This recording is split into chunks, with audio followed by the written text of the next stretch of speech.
All right, nice one. Hello, everybody.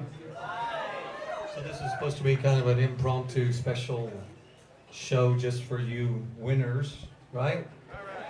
They said that the Flaming Lips people would call up. I said our fans are determined, not crazy, determined, and they would call and call and call the station to be, I guess it was the fifth caller. It's always a weird trick, isn't it? The fifth caller. How do you know? I mean, why is that? I don't know, because they could just pick. Who would really know who was fifth? Only they would know who was fifth. But I'm glad all you all were fifth callers and you worked hard for us. Thank you for coming for this.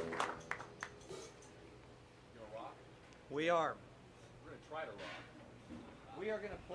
We're going to play some songs that you guys, probably will know, but some that some of you might not know.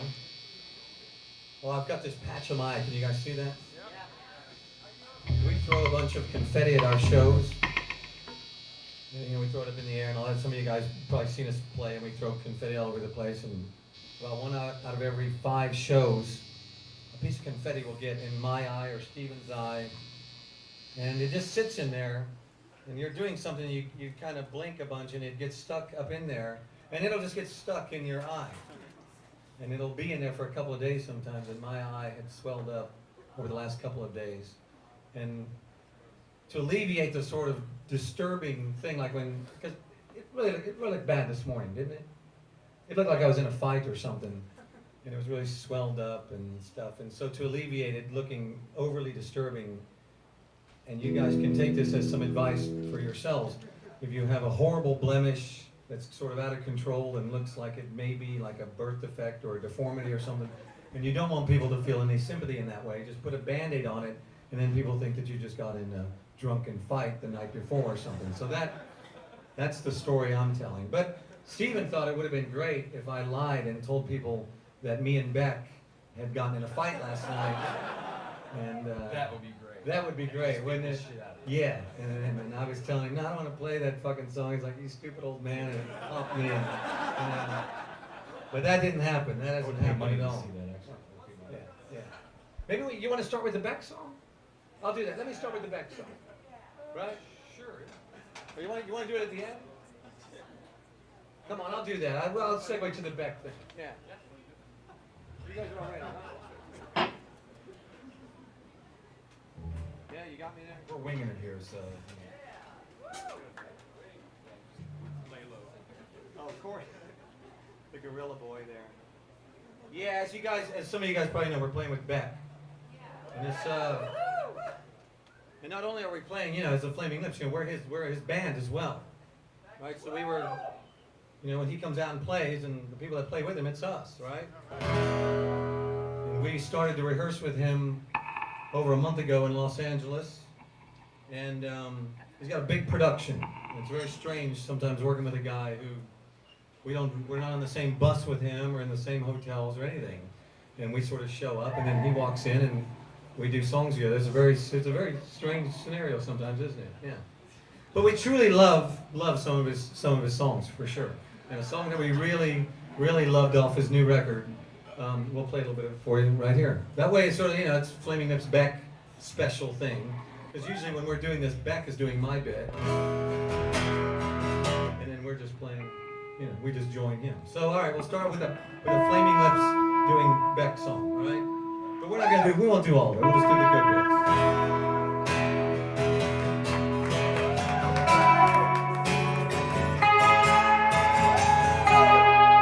You guys know this one yet?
All right, thanks everybody.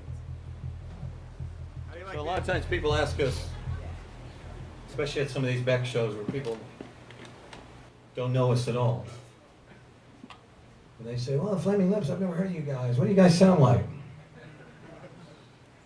And you know, bands never really know what they sound like themselves, but we will say sometimes that we sound like a cross between, and you try to pick things that they would know, so we say sometimes we sound like a cross between, say, Pink Floyd and Radiohead.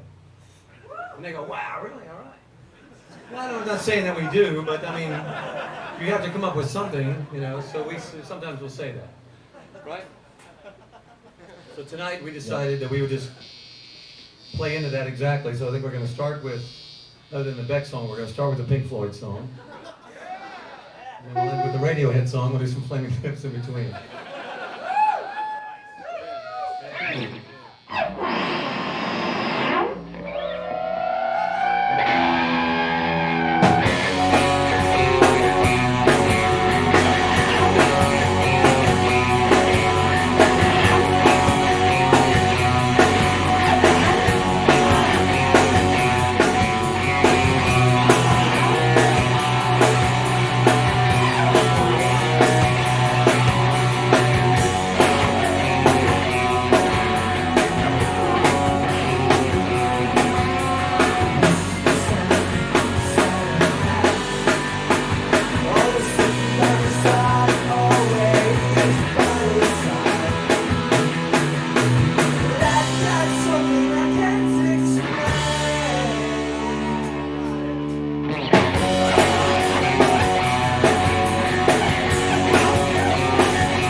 Nice one, Mr. Chairman. Yeah. Last time, we've only played that one other time. We played that at the Reading Festival, I think, in 1996. There you go. And it was a little bit of a disaster. A couple of people drank too much and forgot a little bit of the song. Ouch. We didn't get a sound check or anything, so we just threw it together. I think we opened up with it, didn't we? We did, yeah. It was, Yeah. So it went much better tonight, yeah. Chris, can we get the acoustic guitar, please? All right, so we'll do a couple of songs. That's from our newest record, sort of in a weird sort of storyteller sort of thing. If we were able to do a VH1 storyteller sort of thing, we'd do something like this. Yeah, yeah. And Do you want to talk about the song? which one? The first one we're going to do is Do you realize? Do You Realize? All right, we'll do that one first. And I remember when we came up with this song. I come up with the lyric of "Do you realize?" Not saying it to anybody in particular. Not saying "Do you realize?" A lot of times, I'm saying these things. I'm saying it to myself as something that I want to remember. Do you realize? Saying it to myself. And I had come up with a lot of these lyrics just really fast, just really kind of off the top of my head as I was singing into my 15-year-old 4-track that I have at home. And I remember Seaman came by and I sort of played him what I had there. And I came up to that line that says, do you realize everyone you know someday will die? And I know it feels like a very poignant moment in the song there, but really when I came up with it, I really didn't know if that was going to work or if that was really just sort of sloppy or cheap or just whatever. And I remember when I played it for him, I was waiting for that wince. I was crushed, actually. There you go. See, you never know. And so a lot of times people ask me, it's like, well, how do you arrive at, that point in the song where you put the meaning in there or whatever? And a lot of times it's just really a very lucky coincidence that you say something that has some sort of meaning, but you're not really aware of it yourself. And then if you're lucky, like I am, you play it for someone and they give you an honest answer, and you would have said if it sucked. Absolutely. Yes, and so we'll do this song. It won't sound the same, but that's sort of the point of this, to give you some sort of unique version of the song and all that. And so we'll try it. All right. 1, 2, 3, 4.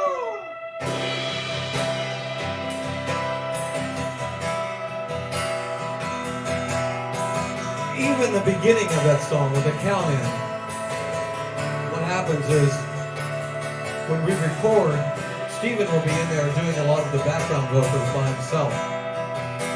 And sometimes we'll do 20 or 30 takes of just him standing in there. And every time the song would roll by, he'll count off and say something ridiculous. And at the beginning of that song, you hear him, I don't know, it's about 6 or 7 of him together saying 1, 2, 3, 4. It's like, that's fun, huh? Do you realize that you have the most beautiful face? Do you realize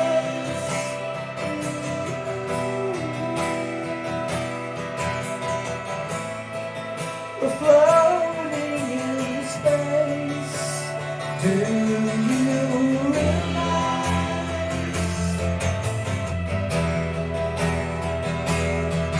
that happiness makes you cry? Do you realize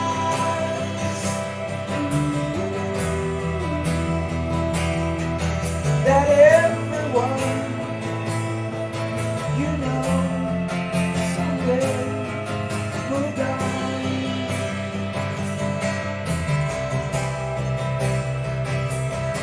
And instead of saying all of your goodbyes, let them know you realize that life goes fast. It's hard to make the good things last. You realize the sun don't go down. It's just an illusion caused by the world spinning around. Do you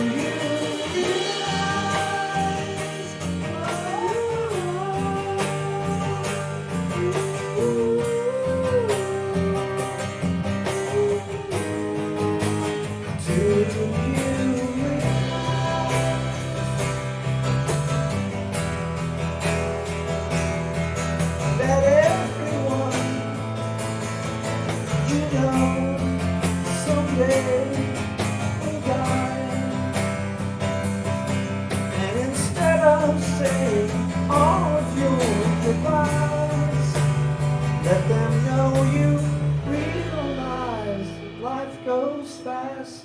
It's hard to make the good things last. You realize the sun doesn't go down. It's just an illusion caused by the world spinning around.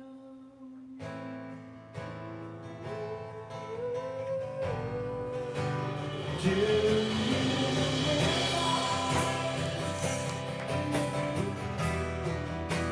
that you have the most beautiful face? Do you realize?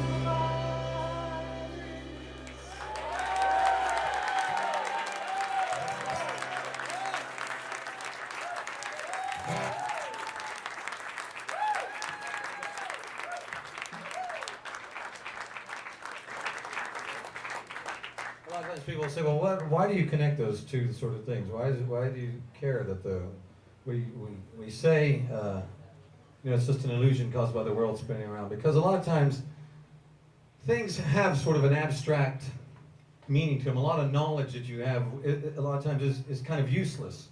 And even though we all know that we're really floating in space and then the sun really doesn't come up, as the world turns, and that's what causes that to happen. Every day when you talk to one, anybody will say is, the sun rise, as if we really think of it as if it's rising. It's really a lot of your life can be like that. You can know things, and yet it's really an abstract sort of quality. And I try to remember that loving and caring about people, you don't want this to be an abstract thing. A lot of times people will care more. And I'm not saying that no one should care, but they care more about someone who, say, is starving in Africa.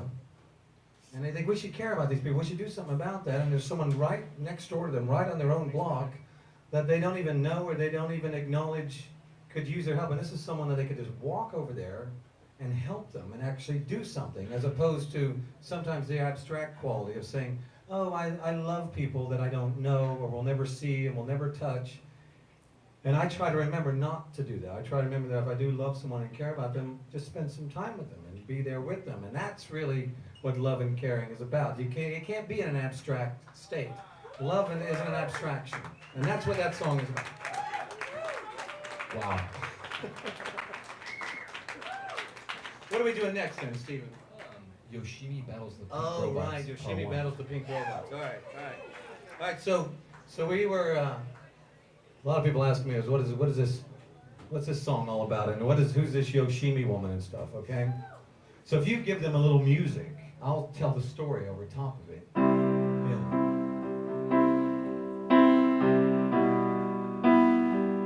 I'm letting it build a little bit here. So you feel like we're settling into a little storyteller's moment here.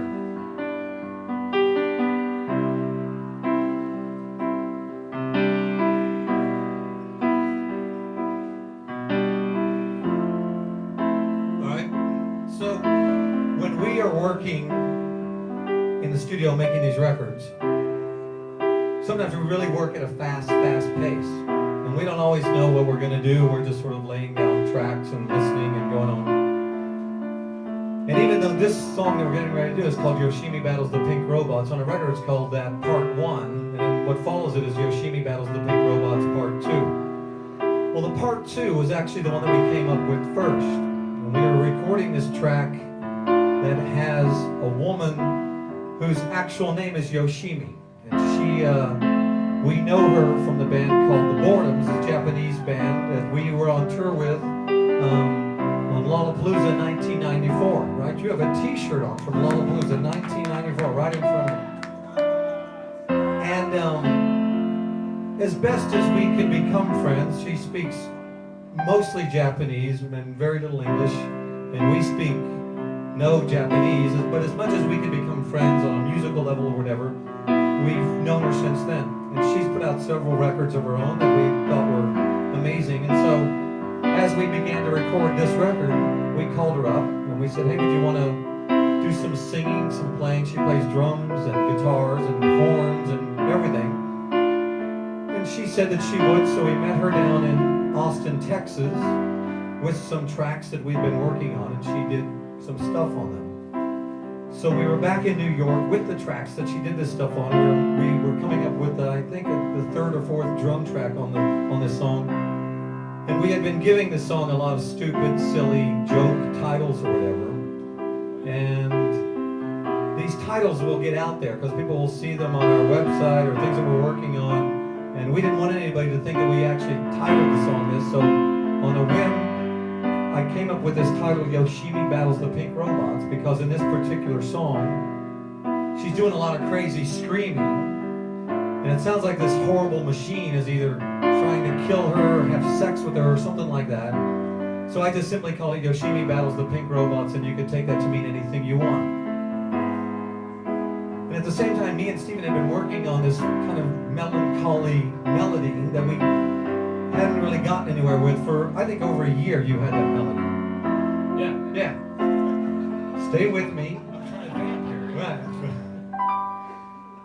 And immediately I came up with this sort of thing using this concept of Yoshimi battling the pink robots. And I came up with a line that says, Yoshimi, they don't believe me. And I thought, well, that kind of rhymes. And then that just set me off on a whole another story that really didn't have anything to do with the other song, but it sounded like something worthy of a song. So now this song doesn't have anything to do with the real Yoshimi, who started out as a real person. Now it's sort of evolved into just a character that's in my song. Okay? I know that's very convoluted. It was probably more clear to you before I explained it. So there's a real Yoshimi and then there's the made-up Yoshimi. And on the record, I think the song is more sort of, oh, it's not comical, but it's more uplifting. You get the feeling that she is going to get in the fight with this robot and that she's going to win. I mean, the music makes you feel like, hey, you can do it. No problem. But we're going to do a version of it where you get the feeling that we're saying that we believe in her, but we really don't think she's going to win. It's quite sad, really. Yeah.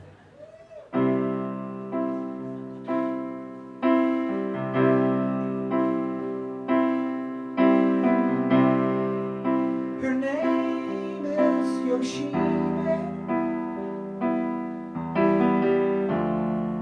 She's a black belt in karate. Working for the city. She has to discipline her body, 'cause she knows that it's demanding to defeat those evil machines. I know she can beat them. Oh, Yoshimi, they don't believe me, but you won't let those robots eat me. Yoshimi, they don't believe me, but you won't let those robots defeat me.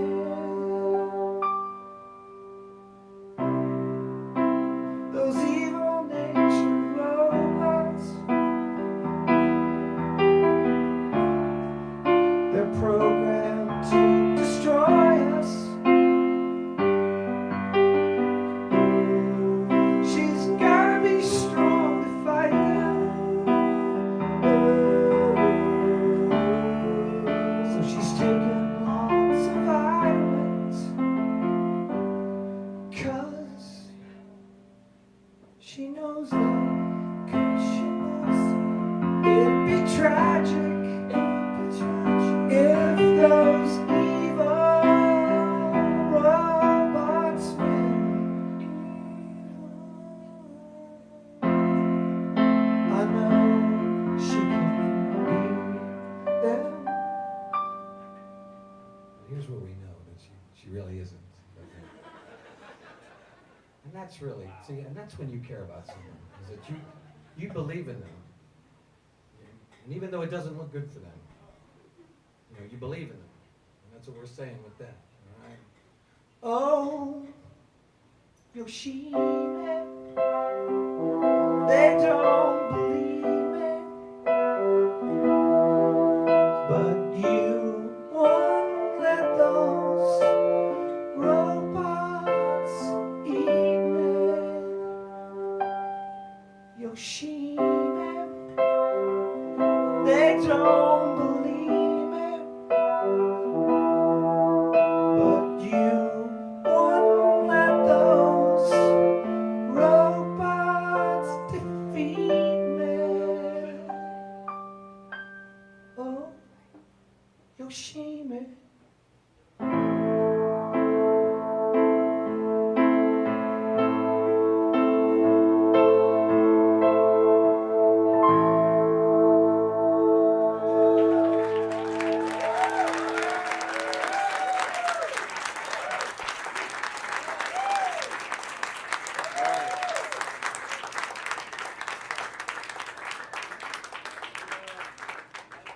You see what I mean? How it then becomes, it's just so sad. It's tragic. So see, in our story, a lot of people think it's the little Japanese girl who just fights the robot, and that's kind of the story. But we have, part of the story goes that the robot is sort of one of these technically advanced, you know, futuristic machines, and it falls in love with Yoshimi, and instead of Yoshimi killing the robot actually kills himself. So this story has a strange little twist. So I don't want you to feel too good about her beating the robot or the robot losing, because it's all, again, it's convoluted. I'm sorry. Oh, fight test. Okay, so we're doing these a little out of order as the way that they would work on the record. So a lot of people think, and rightly so. I mean, we built the record in such a way that you could listen to it and think that there's a story that sort of comes out of it. We start out with this song. It's called Fight Test, and it's about a sort of stance that someone can take, not a moral stance, but just a human stance on how you can deal with your own reason for fighting and stuff like that. And then it goes on to the other parts of it. So this song, I've seen written about, and correctly so, resembles in some ways a Cat Stevens song called Father and Son. Maybe some of you guys know that song, right? Yeah. And it's a beautiful, wonderful, great tune. And I agree that it does in some ways resemble that song.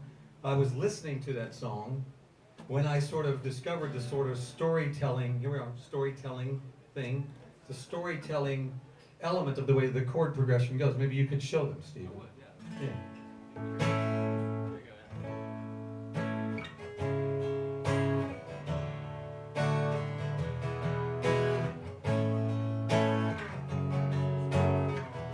You see, it just sort of feels like, you know, two guys are going to walk into a bar and say, hey, you know, here's what happened to me today, and it's going to kind of go up, and then it's going to simply go that way, and they say, but this happened, and that was really good, and then it sort of goes into another thought.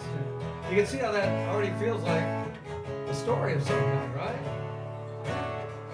So I'll just sort of sit there and think, oh yeah, I've got a little story to tell, and then you just sort of start singing, right? And that's, even the Cat Stevens song, it does in the same sort of thing. You kind of come up with an idea, and then it sort of goes over there, but then you say, well, if that's the way it goes, you do this, and then it sort of works out. And that's kind of how communication goes. And I think what music does is you don't have hand gestures. You can't see that on the radio, so you have to have music that does that for you, right? All right, so we'll try to do the song. This song is about, right, a lot of people ask me, well, what do you mean by, what's the character in the song? What's his dilemma? Well, a lot of times, and we ran into this just yesterday. We were in Syracuse, New York, and there was a big anti-war protest going on right outside the venue all day long. It was Saturday. A lot of people didn't have anything else to do, so they're out there protesting the war, whatever it is that may be coming or may not. I don't know. And a lot of times people will take the stance that no matter what, violence of any kind is always bad. And in some instances, you don't really have a choice.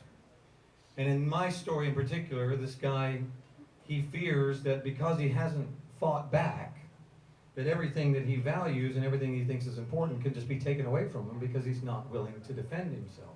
And I don't mean this in any way to be political or to be of current events or anything. To me, it's just simply a story of a person's inner struggle of, even though you don't want to use violence, you have to find a way to keep what you have or to keep what you think is valuable from being taken from you. And in the story, it's this guy wants this gal to love him, and she doesn't love him because he's not willing to fight for her. Now that's a struggle, isn't it?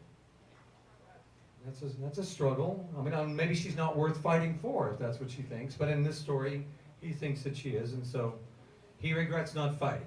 And that's sort of his moral or humanistic dilemma that the story tries to tell, right? We'll try it. I will, yeah. Yeah, that's it. I guess that's about it, yeah. Let's go. Yeah. Well, if you want, we made a video for this song, and I didn't know how I was going to play out this scenario of people fighting and finding a solution to this. So in my video, I have my nephew. I think he's like 20 years old. He's fighting one of his friends, and his friend is pushing him, making him want to fight, and you have to come up with some dumb scenario for videos. And my nephew says, I don't want to fight. And luckily they're fighting in this barn. We shot it in the barn in Oklahoma, Pauls Valley. And it's a real barn, and there's a lot of horse shit in this barn. Real horse shit, right? Justin, you were there. He's part of it, yeah. And in my video, he refuses to fight, but the guy pushes him so hard that his hand goes in, when he falls down, his hand goes into a fresh pile of smelly horse shit. And he realizes, since I've already got shit on me, I'll use that to fight with. So he brings it up, and this is based on young people.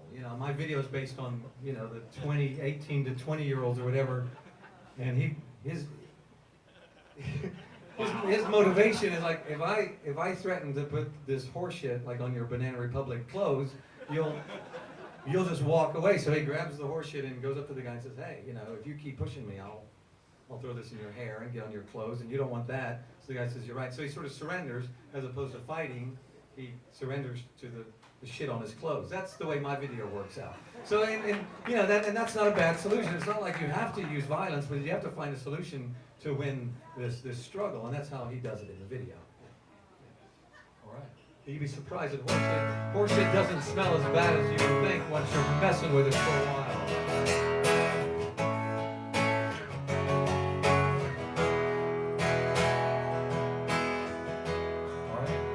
I still think it would have been better if me and Beck had gotten into a fight, don't you? Then we could have used that as part of this. I'm sorry. Okay.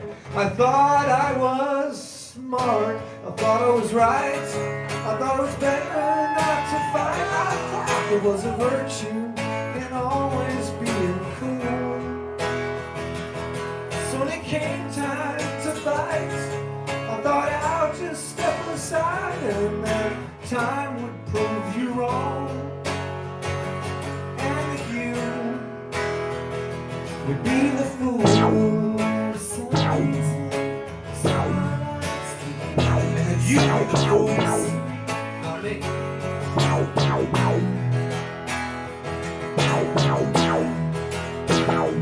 To fight is to defend. If it's up now, then tell me when would be the time that you would stand up and be a man. For to lose I could accept, but to surrender I just wept and regret this moment. Oh, that I was the fool. That I was the fool.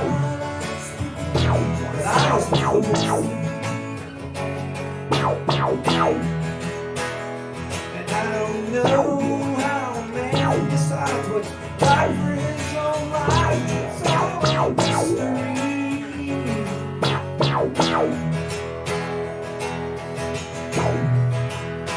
'Cause I'm a man, not a boy, and there are things you can't avoid. You have to face them when you're not prepared to face them. If I could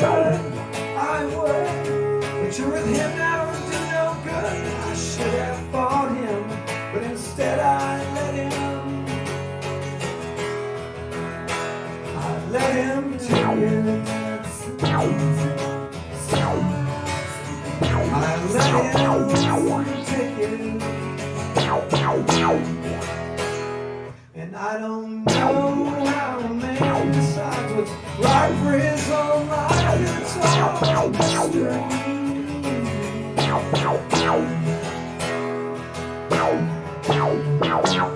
See, it's a tale of regret.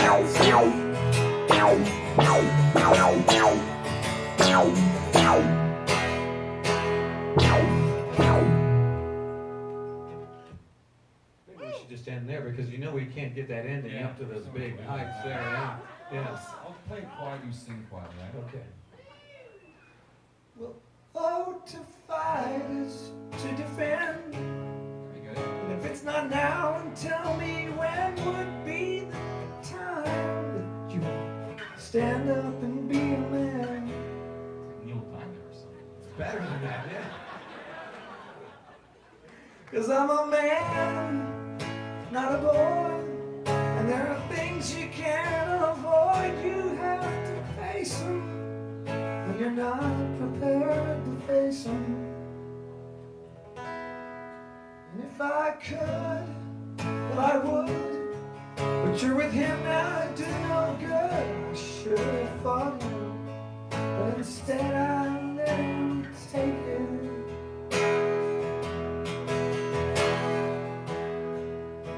It's a mystery.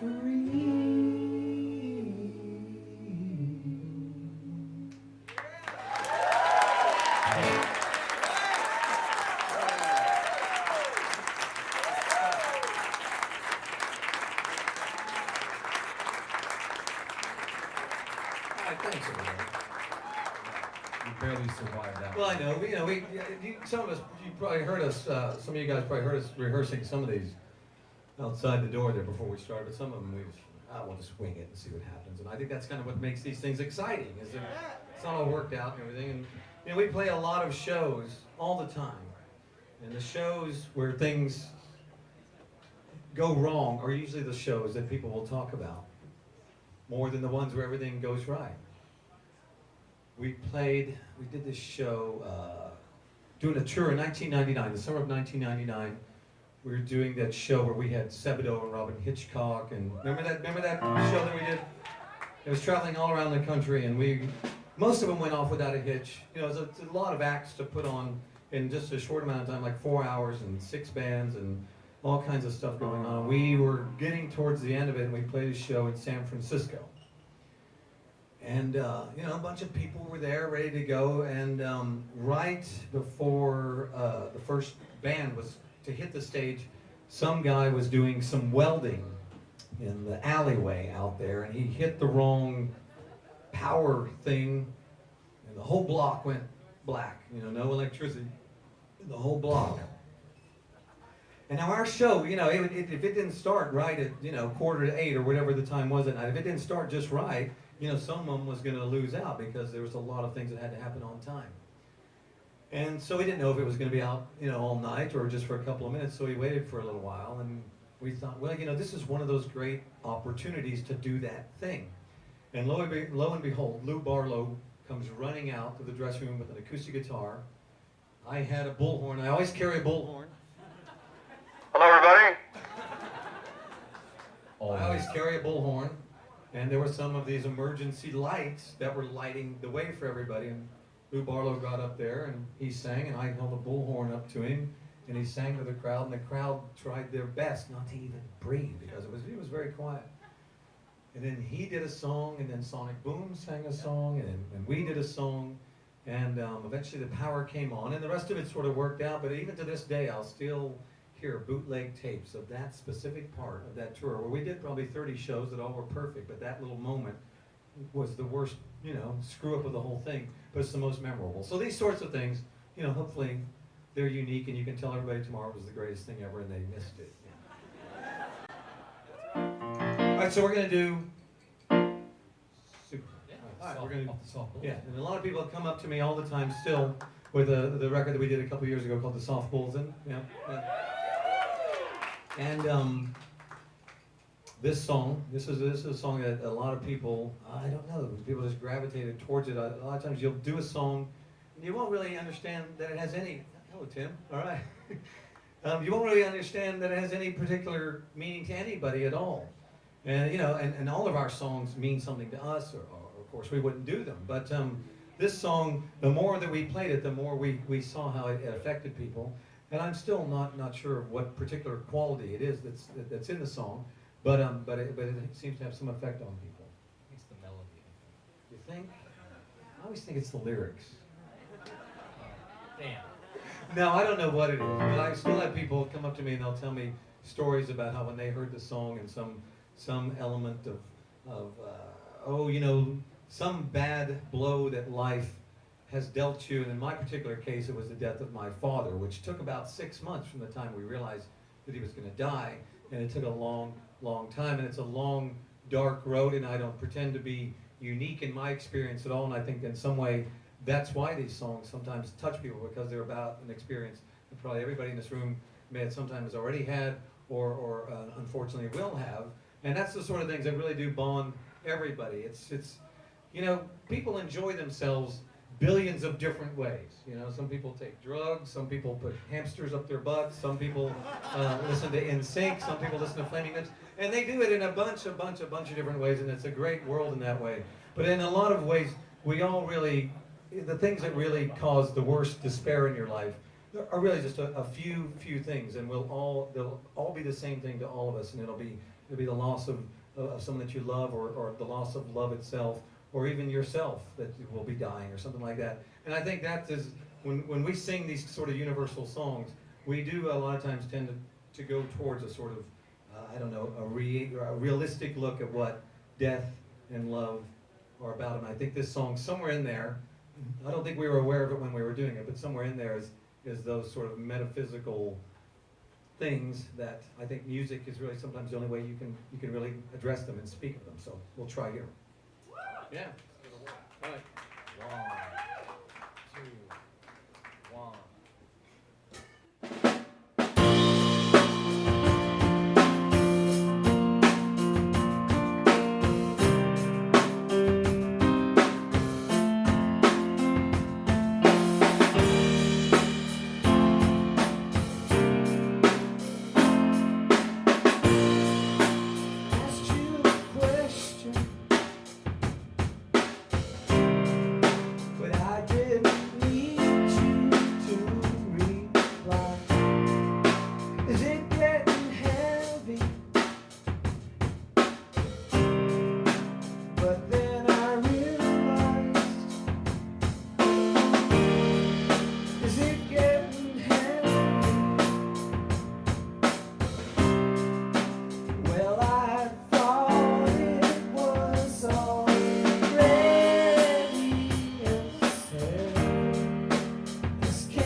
Thanks, everybody. All right, so what do you think? That brings us to the Radiohead thing? Yeah, all right. All right, so I think this gathering, I think it was intended to be sort of, not overly long and too much of a commitment, so you guys can go and get drunk a couple other places tonight if you want.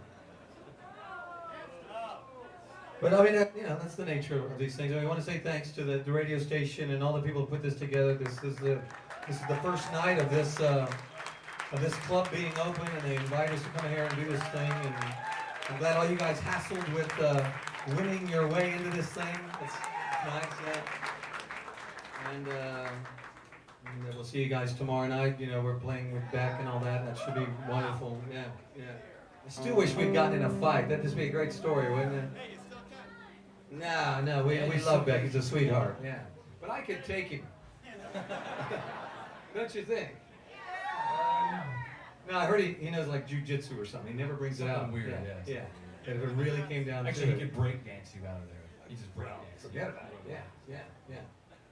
No, but it won't come to that. It would never come to that, would it? If Wayne and Beck can't get along, is there any hope for the world? Right. She said yes. Fuck them. Exactly. I agree. I agree. Anyway, so like I said earlier, we're doing the, people ask us, hey, what do you sound like? We say, some cross between Pink Floyd and Radiohead. So we started with Pink Floyd. That's Lucifer Sam. Some of you may not know that's Lucifer Sam. That's on their very first record, and Sid Barrett and all that, right? And this is off of Radiohead's last record, isn't it? It is. Yeah, exactly. So there you go. There'll be a Knives Out. There'll be a whole range, I think it's their best connection. song. I think it's their best song. Do you? Yeah. I still like Creep. We're gonna do that instead. Yeah, come on, we'll do a little bit of that.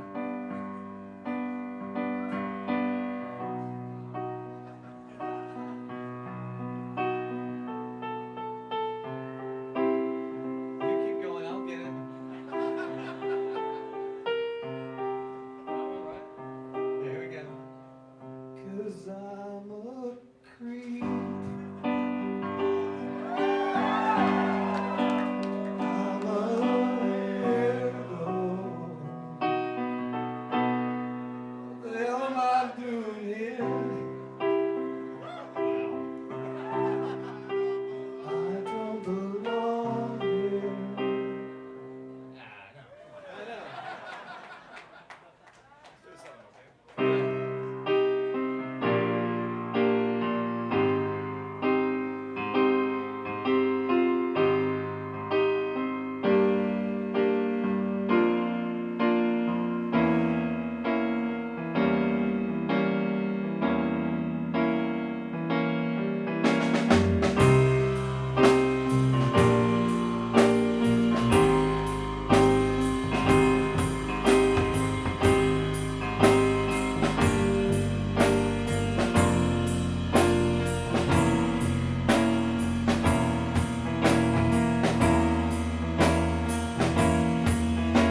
Thanks, everybody. See you guys tomorrow night. Thanks. I'm going to go back there. They got some CDs and posters. And if you guys can all be patient, I'll sign whatever you guys want back there. And thanks for coming out and all that sort of stuff. And I'll see you back there. All right.